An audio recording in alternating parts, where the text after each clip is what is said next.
What are some red flags you would tell someone to look for? The red flags I would tell someone to look for is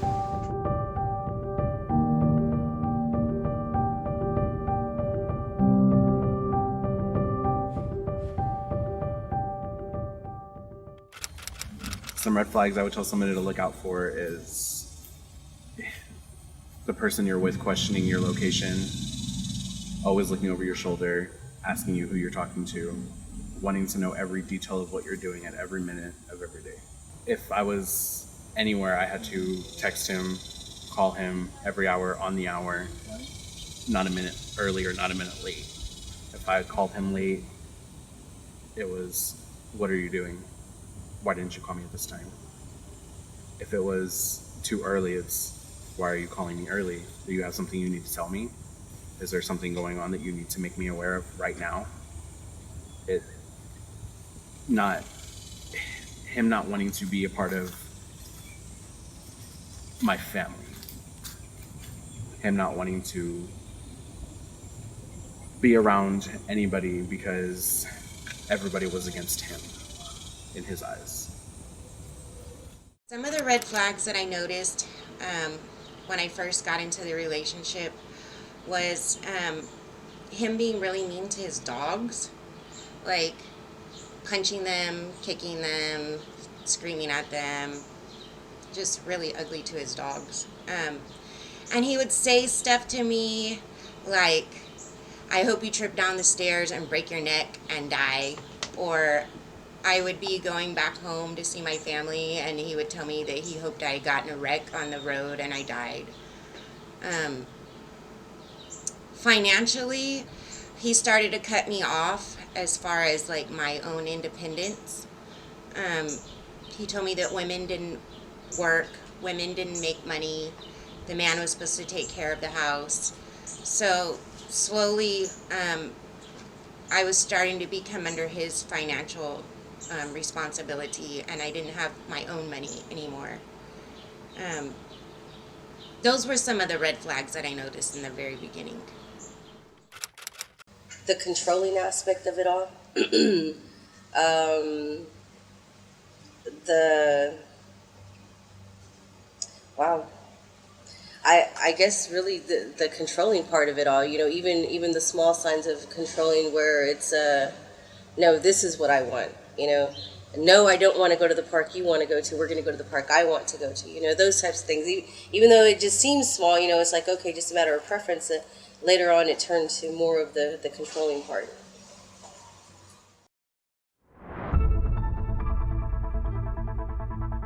Hi, I'm Emilio Rivas, and we're here to help you.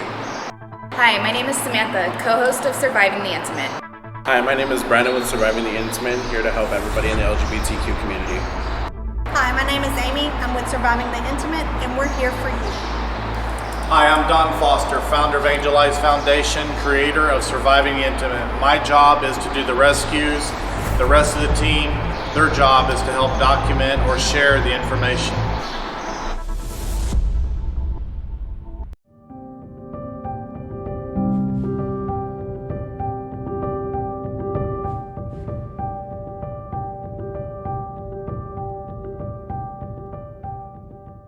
The first year of us being together, it was the mental abuse. By our second year, within the second year, somewhere in between, is when the physical stuff started. And then throughout. So it started pretty early. Like I said, it was the small things at first, me not really realizing that this was a person that was being controlling, or even, it just happened, it kind of like snuck up on me. I didn't think that this is what was going on, but even the tantrums were his way of mentally abusing, and again, not even realizing that until later. Sometimes if I saved some money, it's like, why are you saving money and not telling me? What are you trying to do with your money? Are you trying to be better than me, or even seeking better employment? Oh, so you're just trying to be better than I am. That's what's going on. I was pregnant with our first son when he put his hands on me for the first time, and the whole argument started because of of the hospital that I wanted to be in, and it just kind of happened. That was when he got physical for the first time. But again, I was probably about maybe 4 months pregnant, and he hit me in the back of my head. And he dragged me down the stairs and up the stairs, and kind of like threw me on the floor. And then after the whole argument or whatever, that was about as physical as it got. And then he came back in, and of course it was the "I'm sorry, it's never going to happen again." And it didn't for a little while, but there was moments where just out of nowhere, if I just kind of said the wrong thing, he'd start yelling, putting me down, calling me out of my name, bitches, whores, sluts, and things like that. And of course it wasn't an everyday thing.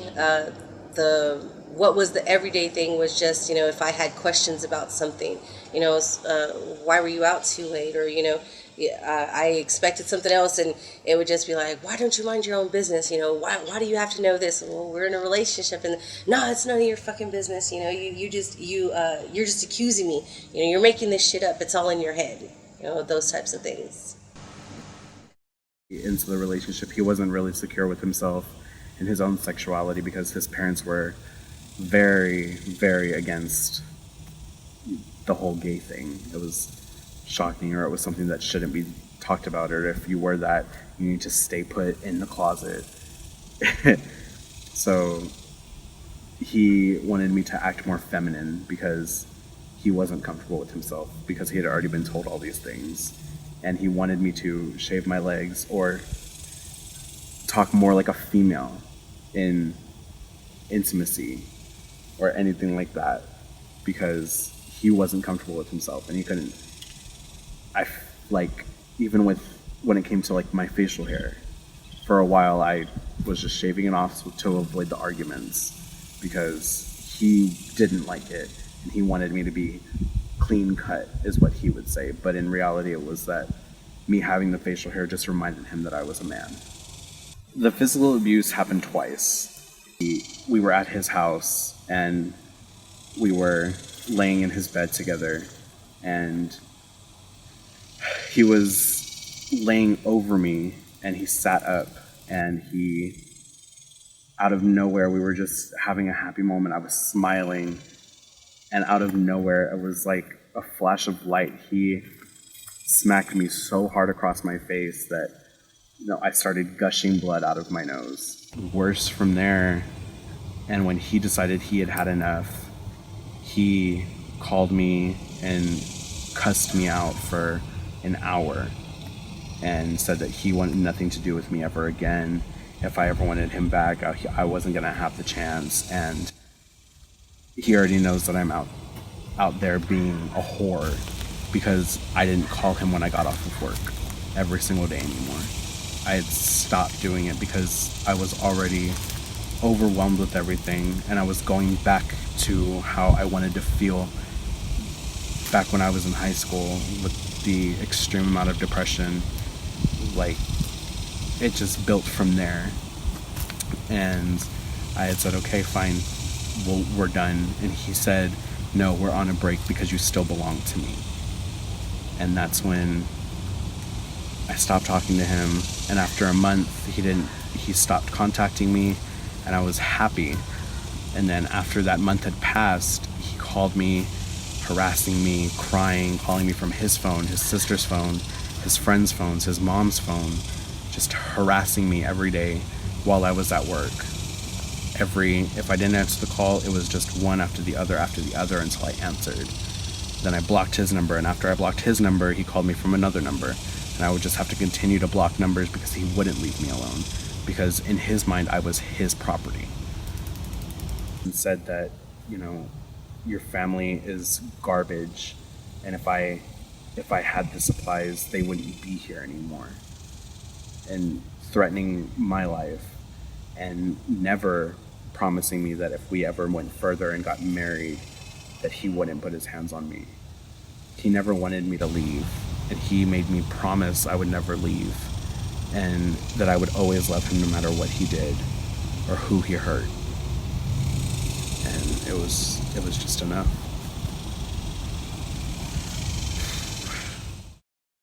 I don't remember what the reason was that he had gotten so upset and so mad at me, but he told me that I wasn't his girlfriend anymore, and I needed to get the fuck out of his house. And we lived like way out in the middle of the country, so even if I tried to walk, like, I would get nowhere. He told me I couldn't be in the bedroom, I had to be in the living room because he wanted me out. I had all my stuff packed by the door waiting for some way out. And for a week I stayed there. When I was on the couch and I would be crying, he would tell me not to get tears on his couch, get the fuck off of his couch. So I would stay on the floor. Every time he'd walk by me, he'd kick me, spit on me, call me a bitch. I wasn't even allowed to use the restroom. So at that point, I had found an empty laundry detergent jug, and that's what I was using to go pee in and dumping it out the back door. I was isolated from everybody. He did cause problems between me and my family. He would tell me things like that my family didn't care about me, that my family didn't love me, that my family didn't want me around. And when I felt like getting out was almost impossible, I had already come to a point where, like, my self-esteem was so broken down, and he had such control over my mind that, like, I lived my days for him. It was like when he would go to sleep, I had a little bit of a relief that he was asleep and I didn't have to deal with that. But I also had this huge fear in me of him waking up and what was going to happen when he woke up. And sometimes he would, if I was awake before he was awake, he would be mad that I wasn't in the bed with him, and why wasn't I in the bed with him, and what was I doing up. But other times, if I would stay in the bed with him and he would wake up, he would be, "You stupid bitch, you're not worth a fuck. You're not up making me breakfast. You're not up cleaning the house. You're a lazy bitch." So I never knew, should I be up? And if I was up cleaning and making breakfast, that would make noise to wake him up, and I didn't want him to wake up. And my whole life, my whole thinking revolved around him. So I didn't even really think about myself in that sense of, like, how am I going to get out? How am I going to leave? Should I leave? Like, my mind was just warped around him and what was going on with how to make him happy so he wouldn't be mad at me.